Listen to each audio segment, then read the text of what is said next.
I mean, being remote, I mean, Learn is remote, our classroom's remote, the Learn staff, we all work remote. I think all of you guys are working remote.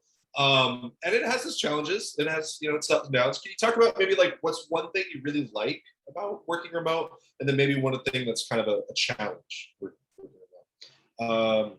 Let's do Greg. You want to start us off? Sorry, do you mind repeating that question? Yeah, not a problem. Just working remote, do you have like what is something that you really enjoy about being able to work remote, and then like what is something that you find as a challenge working remote? Yeah, absolutely. So working remote has been very interesting. I actually was able to negotiate my way out of working in the office altogether at IDW Publishing, which has been kind of nice.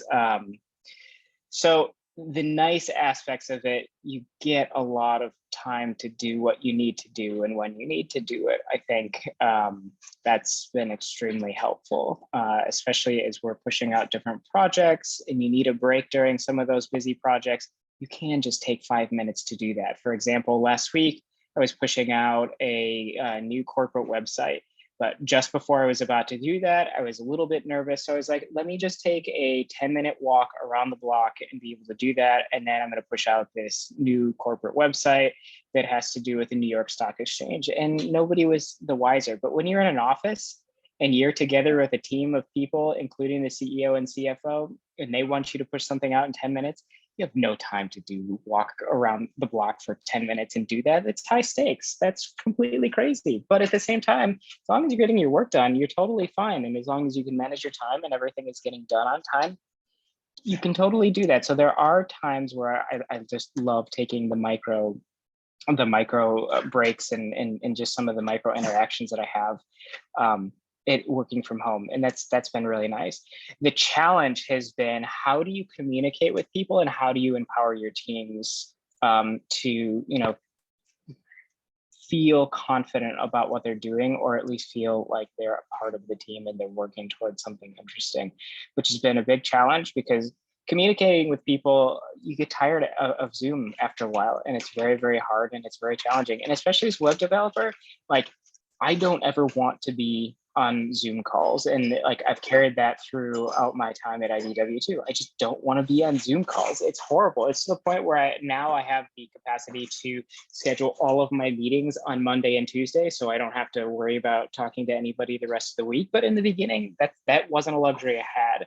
So you did need to take some breaks, and sometimes you just didn't need to show your face on Zoom calls. And if you're at a good company, hopefully most of those people will understand.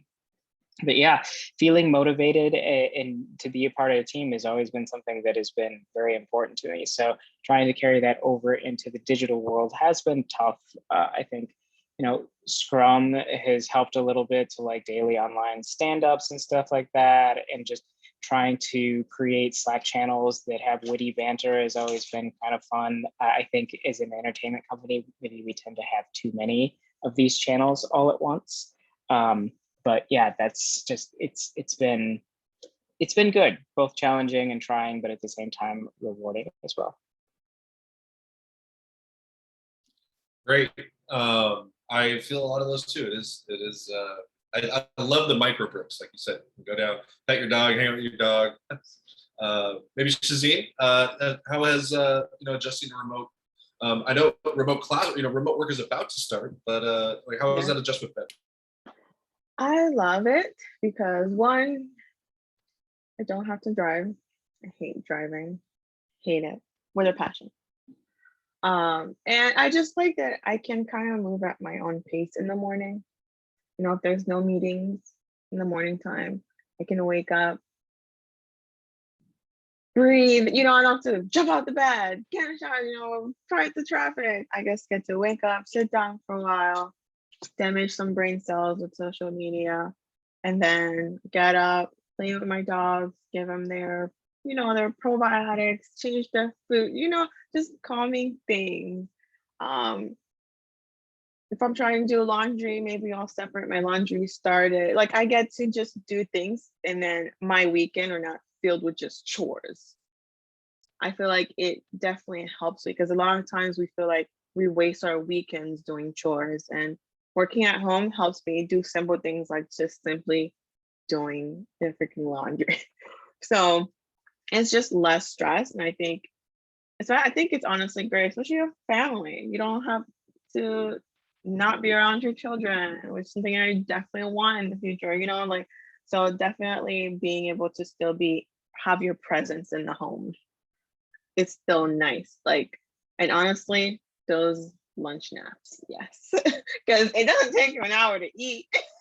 You still have a good sometimes 40 minutes. So those are nice. So yeah, I think it's just less stressful. Just you don't have to deal with the outside world before you go to work. Usually you have to deal with people in traffic, or if you just get to kind of be calm and then start working. Especially if a stressful day or stressful week, having that time to yourself in the morning is very important. Thank you. And Yeem, how has it been? How's the adjustment been for you? Yeah, I do want to mention that I guess I had a really unique experience because since I did first Find Learn like in 2017, I went to a lot of the meetups in person, and I actually ended up doing the boot camp online remotely. And I'm not gonna lie, I was concerned, I was like, oh my gosh, am I gonna be able to make friends? Am I gonna feel totally isolated, And it was great. I actually love like learning remotely.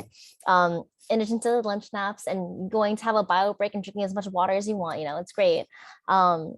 I actually like learning remotely a lot because in the traditional classroom setting, it would be like you would have like an instructor like Sarah, instructing on the board.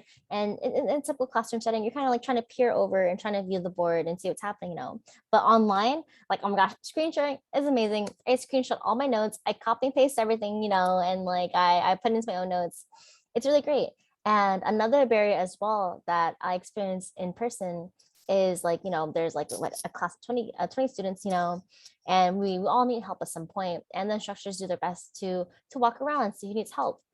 But there was not really, at least how it was back in 2017.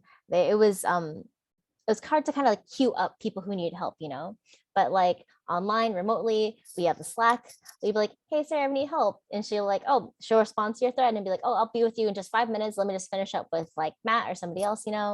So that was great. And I definitely was also afraid of feeling isolated and not making friends, but I feel like I honestly made like a personal connection with almost like everybody in my cohort.